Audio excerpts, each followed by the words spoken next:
What's up, everybody? Andrew Mahone here from Darian's Pokemon. Going to be playing a game on PTCGO today, and today I'm rocking a Ho-Oh Kiawe deck. Apparently, one of these decks did pretty good in the the Oceania International Championship, so we'll see. I don't know. I've not always been a big fan of these Ho-Oh decks. I think they're a little temperamental, like they either tee off or they don't, and then if you don't get the turn 1 Kiawe, the deck kind of falls flat. I think the deck is just like super linear. You either tee off or you don't. And then also like your opponent can kind of see exactly where you're going at all times. And it's kind of it's the definition of a beat stick deck. This deck does not even play any copies of N. There's almost no point in playing any N. You are just either going in and you want to either Kiawe or draw more cards with Cynthia and Sycamore. You can see I'm running Scorched Earth too. This version of the deck is also playing Wobbuffet. I guess the idea of the deck is to sit behind Wobbuffet and Kiawe a couple of times until you are set up. And then you just tee off and you just use Ho-Oh's attack over and over. What is it? Phoenix Burn, something like that. Over and over again until you win. So looks like we do have ourselves a Scorched Earth here. I really would like to hit a Kiawe and a Pokemon to play them to. I mean, I could Kiawe to a Volcanion turn 1, but that is not what I want either. So I may end up just going for a Sycamore. Might go for an early Nitro Tank or something like that with a big discard on a Sycamore early. I am playing one copy of Turtonator GX. There he is.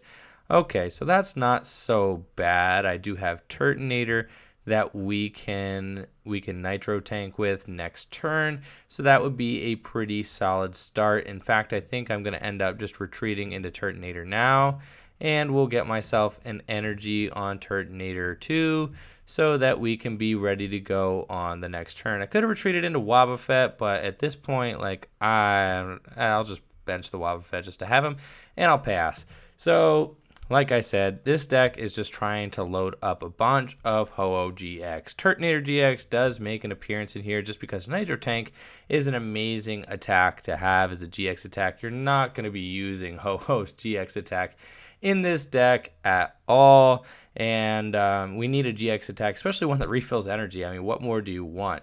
Also, Turtonator GX is a valid attacker in its own right.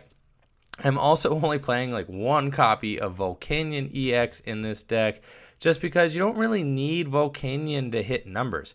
We already play Ho-Oh GX. Ho-Oh GX can hit 180 damage with a choice band that's 210 damage. So the only reason you need Volcanion EX is if you need to be able to hit over 210 damage. And most decks in format are going to succumb to a 210 hit point Phoenix Burn.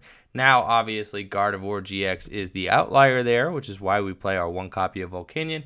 We also have a copy of Super Rod in this list, I think, so that you can play Super Rod in order to get your Pokemon back if they get discarded or knocked out or what have you.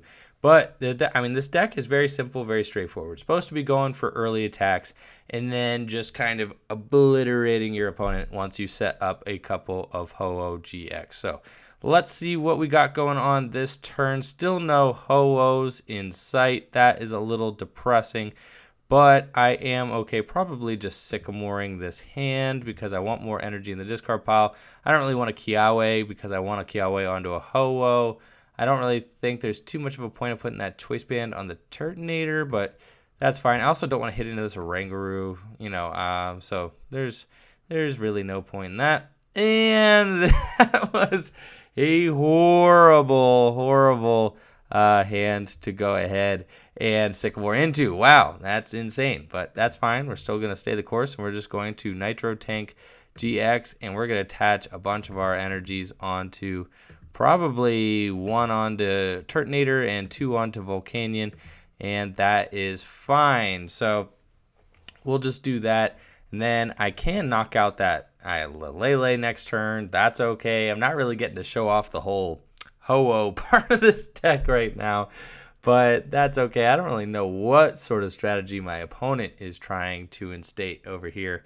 On their side of the board, it looks like they got Bursting Balloons, they got Po Towns, My deck doesn't have any evolutions, so that Po-Town is not going to be doing anything. I am also playing 4-copy of Guzma, so I do not plan on allowing that. Okay, I got a Floatstone and a Guzma in my hand.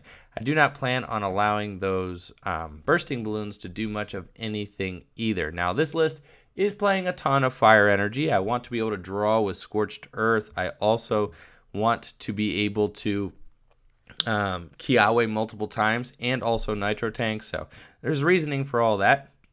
All right, we got an Ultra Ball, so that is fine. But first, I think I am going to just Guzma up the Lele and hit into it. Knock it out. That probably makes the most sense.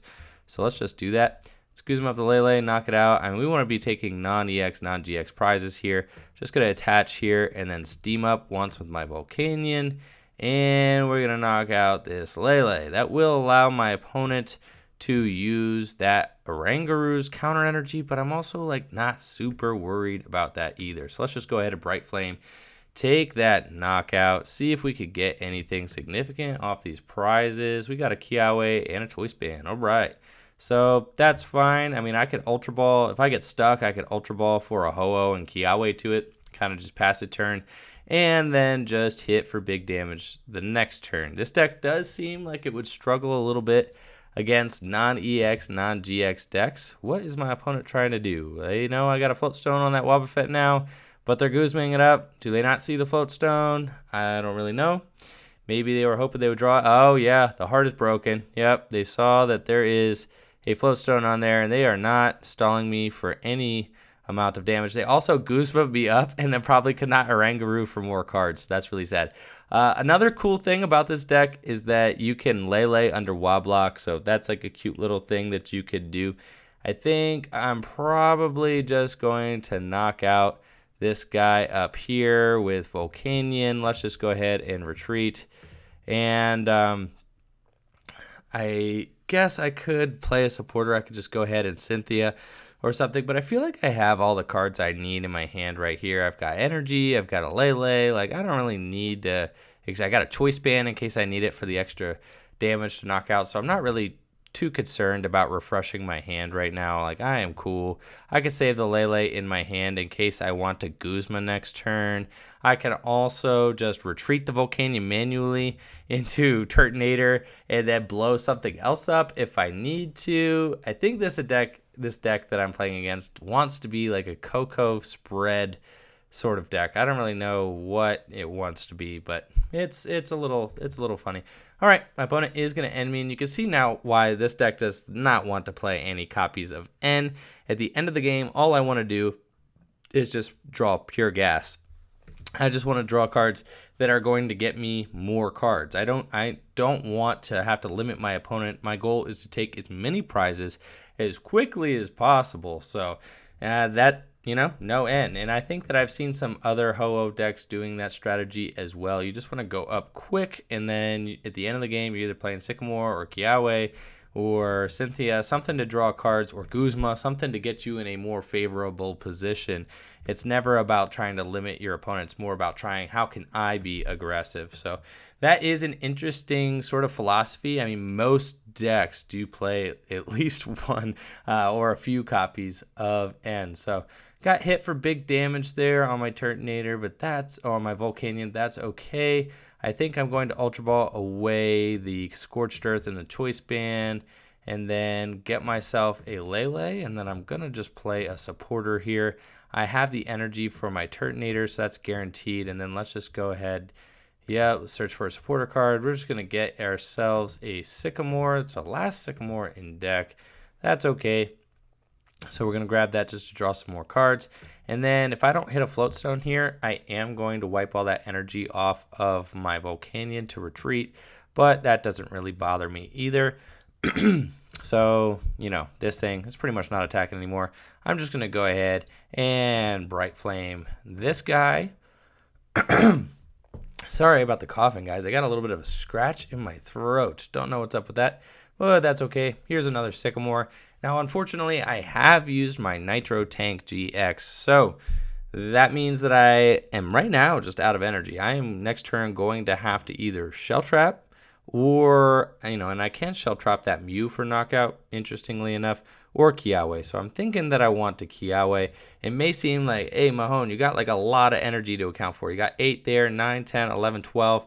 That's fine. I think this list right now is playing 19 fire energy. It is playing a lot. So I could still Kiawe, and that's the whole point, is that I want to be able to Kiawe at all points in the match. So in order to do that, in order to be able to Kiawe and also Scorched Earth, I need to play like a lot of fire energy. But the cool thing about this deck is that it's super self-sufficient. Like it doesn't really need a whole lot to go. You kind of just you either Kiawe or you Nitro Tank, and then you just knock things out. It's definitely a little bit of a silly deck, but it is effective in its own way. So let's see what we got here. We are probably just going to go ahead and attach to Lele or attach to Turtonator. Yeah, let's attach to Turtonator and then Kiawe onto the Ho-Oh. We got 6 energy left in deck. That's cool. Yep, there we go. And we're going to put all them on the Ho-Oh there. So now we've got both these boys loaded up. Next turn, I should be able to Bright Flame if my opponent does not knock out the Turtonator. And if they do knock out the Turtonator, then I can just Phoenix Burn for 180. My opponent's going to Field Blower that Float Stone, but that's okay. Looks like I only have that. I have 2 Float Stones in the discard pile. I think this list is running 3 right now. So there is 1 left, but I shouldn't really need it. I am playing 4 copies of Guzma as well. So there are 3 more copies of Guzma floating around in my deck too. Still very bewildered as to what my opponent is doing here. Okay, all right. I see it now. They are going to use this Tapu Lele to rearrange the damage that they have spread onto my field. That's frustrating. I mean, that is definitely a little bit annoying because I didn't know that going in here. So my opponent is probably trying to stick something in the active. Now they've got me in a weird spot because how much damage do they have on board now? 80, 120, 200, 240. They're pretty close to being able to win the game. That is insane. So I definitely need to hit my Float Stone or I may end up losing the game. So I think I'm just going to attach here and then just Sycamore. And then we need to act now. We need that Float Stone. There it is. Okay, and then here's the whole deal is that I have this guy, right? And so I could show this off. And then he could actually Invasion and then retreat into whoever needs to retreat into. So he's going to retreat into Ho-Oh. Ho-Oh is going to Phoenix Burn, and then hopefully, so long as my opponent can't take 4 prizes next turn, I should be cool. So I prized 2 Ho-Ohs. No wonder I wasn't seeing them. But you can see how Invasion is awesome with Ho-Oh because you could just use Invasion and come into the active position and then use Floatstone to retreat so that you could Phoenix Burn back to back without even having to have Guzma or anything to reset Phoenix Burn's clause that doesn't allow you using Phoenix Burn next turn. So that is definitely pretty cool. I don't think my opponent has it, right? I mean, they've got how much damage on board? 80, 81, 60, 200. They have 240. That is not enough to knock out 2 GX Pokemon, so I should have game because either they let my Turtonator stay or they let my Ho-Oh stay. Either way, I should be good to go. Now, it is a little scary, though, to think, what if I had Sycamore there and not hit that Floatstone? I do have 9 cards left in deck. Ooh, they also play Counter Catcher. See, I do see kind of their logic here. They're saying, well played. They think that I have it. So let's see if we do have it. All we have to do is Lele for Guzma. We should have a Guzma left in our deck. Let's go ahead and check that out. Yep, we play 4. So there's no way I don't have it. So that is fine. Good game to my opponent. Definitely an interesting strategy with all those bursting balloons as well. They're probably trying to stick me with the bursting balloons so I'd hit into them and stuff. And then just have one crazy turn where they counter catcher with the Lele, rearrange my stuff, and then win the game. So definitely an interesting concept from my opponent. Cool game. Nice to be able to show that off. I am going to try and go in with the Ho-Oh deck one more time to see if I could actually show you what the Ho-Oh is supposed to do. I mean, what this deck's supposed to do. I felt like that was like a very awkward game against a very interesting deck. So I'm going to try it one more time, see if I can get a more reasonable match, maybe where I actually could Kiawe to a Ho-Oh like within the first few turns of the game. That'd be nice. I am glad that I got to show off the invasion strategy, though. That was super cool.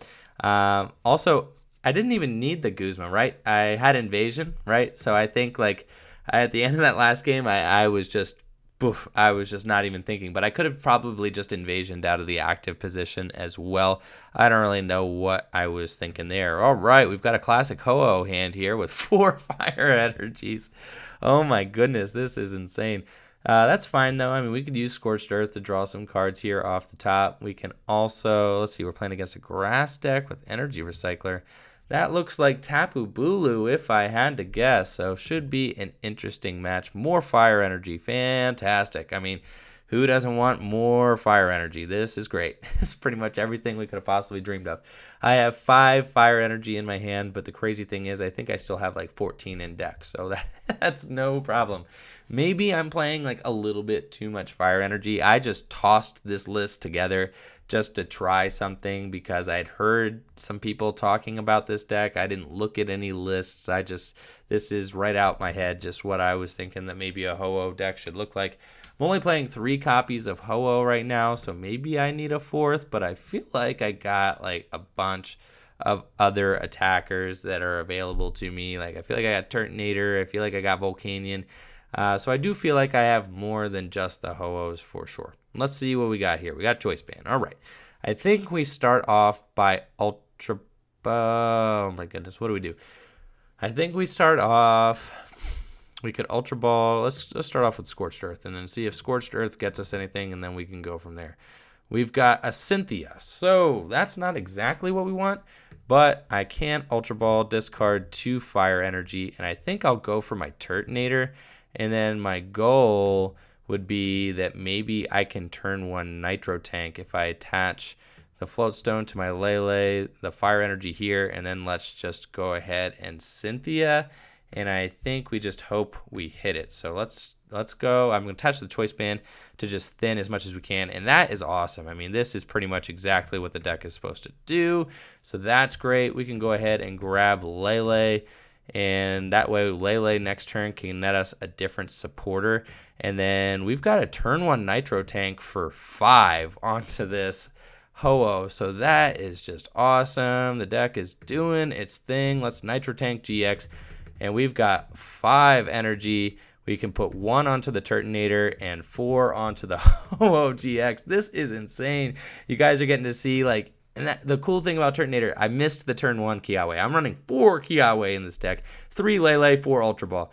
Still missed the turn 1 Kiawe. That's fine. We were able to finagle some things with our Scorched Earth. Even if my opponent knocks out this Turtonator, I'm going to be putting on the pressure. If they don't get another Grubbin down, I am going to go Guzma on that Vikavolt and knock that thing out, no problem. If they do get another Grubbin down, I will probably just go ahead, knock out the Bulu, and just hope that they can't trade with me. I'm also low-key kind of hoping that they do not hit the Choice Band. If they miss the Choice Band, this Turtonator is going in for a turn 2 Bright Flame, doing huge amounts of damage. It's going to be doing, what, 190 damage. No Volcanion needed with the Choice Band on it. So let's see what my opponent gets off this Ultra Ball. They would have had to have just hit Choice Band. They're already getting an awesome draw with just sitting on the Rare Candy Vikavolt Cynthia for turn 2. That's a very strong start from my opponent.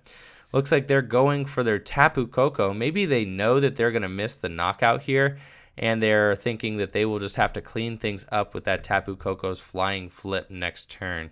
My opponent's Field Blower, I have to imagine that they don't have that Choice Band as their last card in their hand. They probably have a supporter, if I had to guess. Or, you know, they probably are hoping that they have a supporter. So they are going to Nature's Judgment me. That's fine. The Tapu Koko is a smart play on my opponent's part because then they are also going to be able to soften up this Ho-Oh so it can get knocked out as well. And it gives them a free retreater so that they can go into a fresh attacker next turn. be it a Tapu Bulu or if they just want to flying flip. Putting down the Grubbin is also important. That means I'm not going to get the Guzma knockout more than likely with the Ho-Oh. Let's see here. I think I'm just going to... Oh, they only did 120. Why did they do only 120? That's interesting. Okay, they didn't discard, so that makes the Tapu Koko play much less meaningful than it would have been otherwise. I think I'm just going to Sycamore here. No real point in doing it. And I can manually retreat the Turtonator if I have to, hoping I hit the Floatstone. I have not hit the Floatstone yet. I don't need the Floatstone. I could just do it with Volcania. We're good. Okay, I was thinking that I needed the Floatstone to knock this thing out, but I am just able to use Steam Up. So let's just do Steam Up here. Now we can knock this thing out with Turtonator, bench the other Ho-Oh. I could draw more cards with Scorched Earth. That's probably fine. Let's just go ahead and do that. Get a couple more cards here. And, you know, we've got 2 attackers built up. I'm not too disappointed. Going to Bright Flame for a huge amount of damage. 190, take 2 prizes. Now all we've got to do are just take 2 big old knockouts. Got Floatstone, that's awesome, and Guzma in my hand. Take 2 knockouts with this Ho-Oh, and we are in the clear. If my opponent does not knock out this Turtonator this turn, I have to imagine that they'll probably get knocked out on the Turtonator. But if they don't, then my opponent's really in some trouble because I can just Guzma something out and then attach Turtonator manually. Looks like they are going for the flying flip. They don't have anything in their hand. This is horrible for my opponent. I am just taking out that Vikavolt. I mean, say nothing more. I'm going for the Vikavolt here with my Ho-Oh. I probably am just going to... Let's see, I could slap the Floatstone onto my Ho-Oh. I could also Scorched Earth. I'm probably going to Scorched Earth. See if I could draw a couple more cards. I have Cynthia and some Wobbuffets. I think I'm just going to attach to my Turtonator. So now I just guaranteed have an attack next turn as well. And I'll slap the Floatstone on my Ho-Oh in case my opponent ends me or something. And I'm going to leave my bench space open in case I need to play a Lele for a supporter. So let's just go ahead and Phoenix Burn. 180 damage. Dealing to that Vikavolt. So that is awesome. My opponent may end up able to do some funky stuff with this Koko here. I mean, that is frustrating. But I'm just gonna take out that that Vikavolt there when I have the opportunity. Now, this is sketchy. My opponent can do a an electric ball. If they have a lightning energy, they could just attach it to the Tapu Koko and lightning ball me. So that would be frustrating. Or if my opponent has actually top decked into a Vikavolt rare candy. Okay, so they're getting the second Vikavolt up. That is a little bit concerning, not going to lie. So they are going to get that Vikavolt up. If they don't have any other things going on in their hand, then I could be okay though. They are going to knock out my Ho-Oh, though, because it's got that lightning weakness. Ooh, so maybe I was flying a little bit too close to the sun there, but that's okay. We took out their Vikavolt. It seemed like a fine play at the time, but now my opponent is in a situation where they may be able to kind of run through the rest of my attackers here if I don't do something quick. So let's Ultra Ball, see what we can do. I don't really think I'll need Wobbuffet too much. I can get myself a Necrozma, but that I've got no Floatstones. 1 Floatstone left, so the Necrozma is probably not super helpful. I could, let's see, show playmat. I don't have anything. I can't draw more cards. I'm going to need to Sycamore. So that means that I'm going to attack that thing. Okay, and I just need to make sure that my opponent doesn't take... Ooh, this is sketchy, actually. This matchup's getting a little closer than I would like it to. Let's just go ahead, grab the Wobbuffet. Okay. And then I think I'm going to bench the Ho-Oh and the Wobbuffet and then just Sycamore. And let's see here. We've got some fire energies. I can Steam Up. I can Scorched Earth. I need to get like a Kiawe or something. I have not even seen a Kiawe yet. What in the world is going on here? Okay, that's fine. I can Bright Flame this thing, but then I gotta imagine that my opponent's probably going to be able to Vikavolt return knock me out, in which case I will promote Wob and then hopefully Kiawe and then be able to finish the game like that. That's kind of the route we're gonna take. I need to take out this Tapu Koko or else it's going to be a problem. And then next turn I do have access to Kiawe when my opponent knocks that out with the Tapu Lele. So that is going to be that's the route. That's what we're looking for. Let's just go ahead and do that. I'm going to Bright Flame. I don't need to Scorched Earth this turn. I kind of like having the energy access, so let's just do that. There is a Kiawe. So now we don't even need to Lele in order to Kiawe next turn. But my opponent, they are going to have to discard some energies in order to use this Electro Cannon. They're going to discard 3 energies from Vikavolt. So that means that when I promote Wobbuffet and Kiawe, I could end up just being safe from an incoming attack. That would be really good because I'm good. Oh no, not an N. This is rough. This is very rough. Okay, we've got Guzma. I mean, they are probably going to be able to charge those final energy. There's no way they have 3 lightning down. Maybe they prized a lightning. If they prized a lightning, we are fine. If they did not prize any lightning, I don't really see us being able to pull out of this one. My opponent has definitely got me stuck here. So they've got a grass. Do they also have a lightning? They do. Oh no. So they are going to be able to take me out. It's cool though. I mean, they're discarding 3 and I do have Wobbuffet. So I am going to promote the Wobbuffet. Maybe I can buy myself a couple of turns with the Wobbuffet while I try to figure out a play here. But if my opponent has like Bulu, oh my goodness, what am I going to do? If my opponent has Bulu and Guzma, then like I have to imagine that that's probably just going to be game. So let's see here. Probably just going to end up going onto the Ho-Oh. Oh, why would I put it on the damaged Ho-Oh? I don't know. I wasn't looking. But I think either way, we need to draw into a Kiawe or to a supporter or something. I only got 18 cards left in deck. That's not a ton.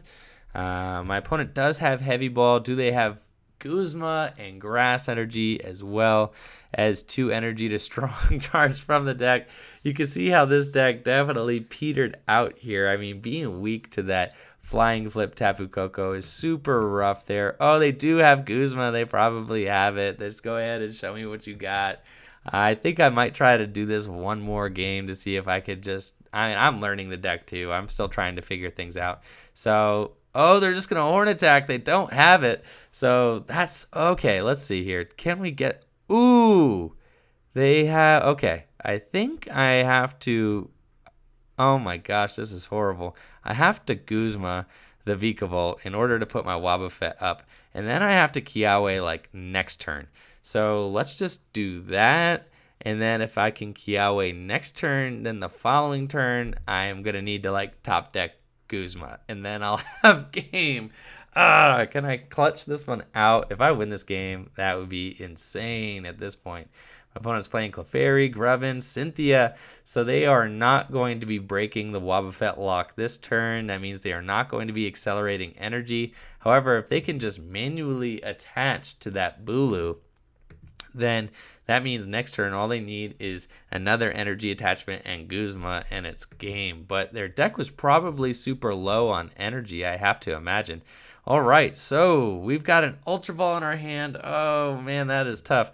We have to Kiawe here. We're going to take the last 4 energies out of our deck, and we are going to slap them onto the fresh Ho-Oh. And next turn, we're just hoping that my opponent is not able to move or make any plays. If they have Guzma in their hand, this game is over. They are just going to bring up one of my damaged EXs, Strong Charge from Vikavolt, and take that thing out. If my opponent doesn't have Guzma, then things get a lot more interesting. Because even if they do have... this Vikavolt's probably going to be stuck until they find a Guzma. So even if they do have like another energy that they want to put on their Bulu, I can't go up and knock out the Vikavolt then, because then all they need is 1 energy attachment. Oh, they're ending me. I could definitely get a Guzma off this end. Oh yeah, we got it. Oh my gosh, what a crazy game. We were able to march it back with Ho-Oh. All right, despite my various questionable plays, we are taking out that Bulu, and we got Phoenix Burn for game. And you can see there, I'm glad I was able to show off the Wobbuffet and how useful the Wobbuffet can be in this deck, because it is just such a weird grindy deck. You have to you have to Kiawe, and then sometimes when you're Kiawing, you don't want to give your opponent unlimited access to the resources with trade, or even unlimited access to energy with strong charge. So I'm pretty cool with those two games. I was thinking if we lost that last one earlier, I was going to jam in one more. But, you know, two pretty decent games showing off the Ho-Oh deck and the crazy stuff that it could do. Definitely my hands got kind of jammed up a little bit in that second game, but the deck does what it does. I mean, it's supposed to take big knockouts with Phoenix Burn, and I did that. So as far as executing the deck's main strategy, I'm pretty pleased with the deck overall. I'm going to show off the list. Obviously, this is like my first draft list, so the deck could get a little bit better, maybe a little bit more consistent, but look how straightforward this list is. I mean, this is crazy. 19 fire energy too, but you saw how important it was that I played 19 fire energy, because it came down to those last 4 fire energy in deck. And also I was able to get a turn 1 nitro tank, or turn 2 nitro tank, something like that. I think it was like a turn 1 nitro tank for 4 or 5 energy, which was nuts. Just between Scorched Earth and Ultra Balls and playing tons of fire energy, I was able to nitro tank on that first turn, even though I didn't hit a turn 1 Kiawe. My Kiawes that game, even though I played 4, were hiding from me. I'm pretty pleased with the layout of the list, though. Like, honestly, this is just so simple and vanilla. There's almost no tricks or flares in this deck. I mean, it is just a beat stick deck, and that just is what it is. I remember I actually played this guy Patrick Van Story on day 2 of the Connecticut regionals, of the Hartford regionals, and he was playing this deck, and he said it was like he top 8'd with it, and he said it was just one of the most boring decks to play, because it was just how straightforward the Ho-Oh deck was. And, you know, I have to kind of agree. It's fun in some ways, but also like the strategy behind it, it's like, let's just power up some Ho-Ohs and hit some things. I don't know, kind of a funny deck. But anyways, that's it for Ho-Oh. Let me know what you guys think of the Turbo Ho-Oh deck in the comments below. Make sure to like the video, sub to the channel. Peace.